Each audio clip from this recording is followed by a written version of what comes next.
देखिए हर खबर यहीं पर, सब्सक्राइब कीजिए TV9 भारतवर्ष। और अब बात आज की सबसे बड़ी खबर की। गृह मंत्रालय ने देश भर में दुकानों को खोलने की इजाजत दे दी है, लेकिन शर्तों के साथ। गृह मंत्रालय ने जो ऑर्डर जारी किया है वो राज्यों के लिए है, यूनियन टेरिटरीज के लिए है। अब राज्य तय करेंगे कि उन्हें केंद्र का फैसला किस तरीके से लागू करना है। गृह मंत्रालय ने आज से देश भर में गैर जरूरी सामानों की दुकानों को भी खोलने की इजाजत दे दी है। आज से देश भर में दुकानें तो खुलेंगी, लेकिन बाजार नहीं, मतलब जहां भीड़ हो सकती है उन इलाकों की दुकानें नहीं खुलेंगी। Hotels, malls, shopping complex, pub, bar, ये सब जगह जहां पब्लिक गैदरिंग होती है, लोग इकट्ठे होते हैं, ये अब भी बंद रहेंगे। ये फैसला गृह मंत्रालय ने लिया है। लागू करने का फैसला राज्यों पर छोड़ा है। राज्य अपनी स्थितियों के हिसाब से इस राहत के संदर्भ में फैसला लेंगे।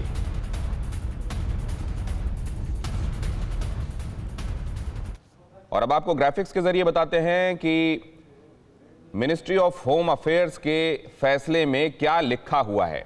देश के लाखों दुकानदारों के लिए हालांकि ये राहत की खबर है।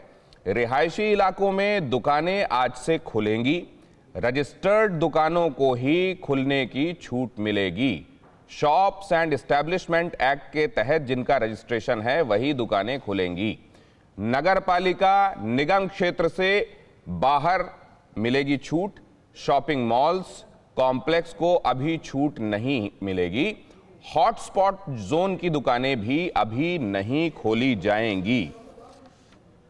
शर्तों के साथ आज दुकानों को खोलने के संदर्भ में मिनिस्ट्री ऑफ होम अफेयर्स ने तमाम राज्यों को और केंद्र शासित प्रदेशों को यह कह दिया है कि आप दुकानें खोल सकते हैं, लेकिन मॉल्स वगैरह अभी नहीं खुलेंगे, पब नहीं खुलेंगे। जहां बड़ी तादाद में लोग इकट्ठे होते हैं वो दुकानें नहीं खुलेंगी।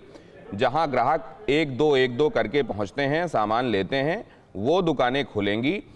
मोहल्लों में, सोसाइटीज़ में होने वाली दुकानें, स्टैंड अलोन शॉप्स, ये सब खुलेंगी। लेकिन अभी किसी कॉम्प्लेक्स, बड़े शॉपिंग मॉल को खोलने की इजाज़त नहीं मिलेगी। अमोद हमारे पॉलिटिकल एडिटर हमारे साथ जुड़ रहे हैं।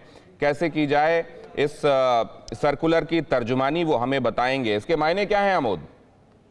देखिए, साफ तौर पे सोशल डिस्टेंसिंग को पालन करते हुए जो लोकल शॉप्स हैं, जो हर एक सोसाइटी के बाहर हैं, या जो शॉप एंड एस्टेब्लिशमेंट एक्ट के तहत रजिस्टर्ड दुकानें हैं, उनको खोलने की अनुमति गृह मंत्रालय ने कल दी है।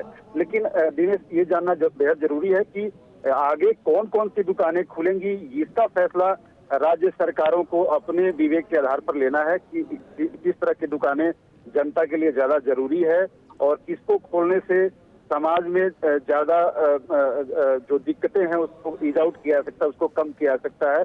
इसका फैसला राज्य सरकारें लेंगी। लेकिन केंद्रीय गृह मंत्रालय ने अपने तरफ से जो एनडीए में एक्ट है उसमें ये छूट दी है कि जो रिहायशी इलाकों के आसपास के जो दुकानें हैं उनको खोला जा सकता है। लेकिन उसमें खास तौर पे हॉट स्पॉट और जो कंटेनमेंट जोन है उसके अंदर, उसके आसपास की दुकानें नहीं खुलेंगी, ये भी कहा गया है। तो इससे साफ है कि दिनेश, ये समझना बहुत बेहद जरूरी है कि जो अति आवश्यक चीजें थी, जिनको पहले से ही छूट दी गई थी, मतलब ग्रोसरी, मेडिकल शॉप्स, स्टेशनरी, उसमें और भी दुकानें खुल सकती हैं, उसमें और भी इजाफा हो सकता है। लेकिन वो कौन कौन सी दुकानें होंगी ये तय करना राज्य सरकारों का काम। अमोद, बहुत संक्षेप में, ये सर्कुलर मेरे हाथ में है अभी, इसमें इस संदर्भ में कहां पर इंगित किया गया है जहां ये कहा गया हो कि ये बाकी आपके विवेक पर है कि कहां पर आपको खुला रखना है या नहीं? क्या इस संदर्भ में कोई छूट देने वाला क्लॉज, क्या उस लाइन की तरफ मेरा ध्यान आप खींचेंगे क्या? देखिए, कभी भी जब सर्कुलर या ऑर्डर जारी होता है तो ये बातें उसमें मेंशन नहीं होती हैं। ये प्रैक्टिकली समझने की बातें होती हैं और राज्य सरकारें इसको समझती हैं। तो ये ब्लैक एंड व्हाइट में लिखा हुआ नहीं है, लेकिन ये राज्य सरकारों के विवेक पर छोड़ा जाएगा। धन्यवाद अमोद। न्यूज़ टॉप 9 रोज सुबह 7 बजे और शाम 7 बजे सिर्फ TV9 भारतवर्ष पर।